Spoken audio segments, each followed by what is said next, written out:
അള്ളാഹു മാത്രം മതി, ഔലിയാക്കളും അമ്പിയാക്കളും മറ്റു മഹാന്മാരൊന്നും വേണ്ട. ഇതാണ് ഇപ്പൊ നമ്മള് സുന്നികൾ എന്താണ് ഇയാൾ പറയുന്നതിന് നേരെ എതിരാണല്ലോ. നമുക്ക് എന്ത് വേണം? അള്ളാഹു വേണം, അള്ളാഹുവിന്റെ ഔലിയാക്കളും അമ്പിയാക്കളും വേണം. ഇതാണ് സുന്നികൾ. ഇദ്ദേഹത്തിന്റെ വാദം എന്താണ്? അള്ളാഹു മാത്രം മതി.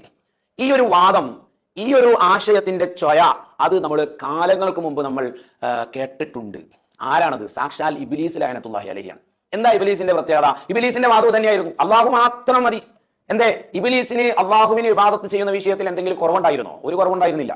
ഇബ്ലീസ് ഏറ്റവും വലിയ ആബിദായിരുന്നു മലക്കുകളുടെ കൂട്ടത്തിൽ. ഇബ്ലീസ് വാനലോകത്ത് സുജൂദ് ചെയ്യാത്ത സ്ഥലം തന്നെയാണ് അള്ളാഹുവിന്. എന്നാൽ ഇബ്ലീസിന് എവിടെയാ പിഴച്ചത്? മോനെ ഇബ്ലീസേ, ആ ആദമാകുന്ന, എന്റെ അടിമയാകുന്ന, പ്രവാചകനാകുന്ന, വലിയാകുന്ന ആ മഹാനെ നീ ആദരിക്കണം എന്ന് പറഞ്ഞപ്പോ അവൻ അത് നിന്നില്ല. ആ പരിപാടി അവന് പറ്റൂല. അവൻ പറച്ചോനെ, നിന്നെ ഞാൻ എത്ര വേണമെങ്കിലും ആരാധിക്കുകയൊക്കെ ചെയ്യുന്നുണ്ട്, പക്ഷേ നീ ആദരിച്ച ഒരു മനുഷ്യനെ ആദരിക്കാൻ എന്നെ കൊണ്ട് പറ്റൂല.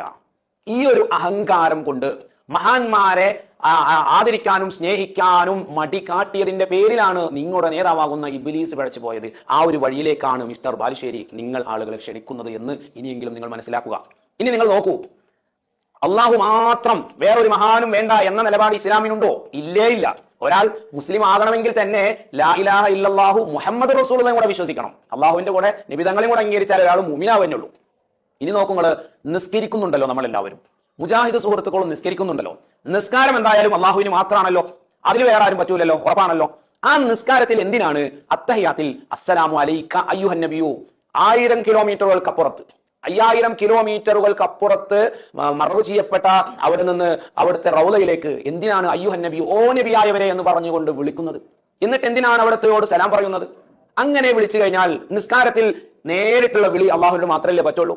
നബിതങ്ങളോട് നേരിട്ട് നിസ്കാരത്തിൽ ഒരു വിളി വിളിക്കുമ്പോ അള്ളാഹ് മാത്രം മതി എന്ന നിങ്ങൾ ഉദ്ദേശിക്കുന്ന ആശയത്തിൽ ഉള്ള നിലപാട് ഇസ്ലാമിൽ ഇല്ല എന്ന് 5 വക്ത് നിസ്കാരത്തിൽ നിന്ന് തന്നെ വ്യക്തമല്ലേ മൗലവി?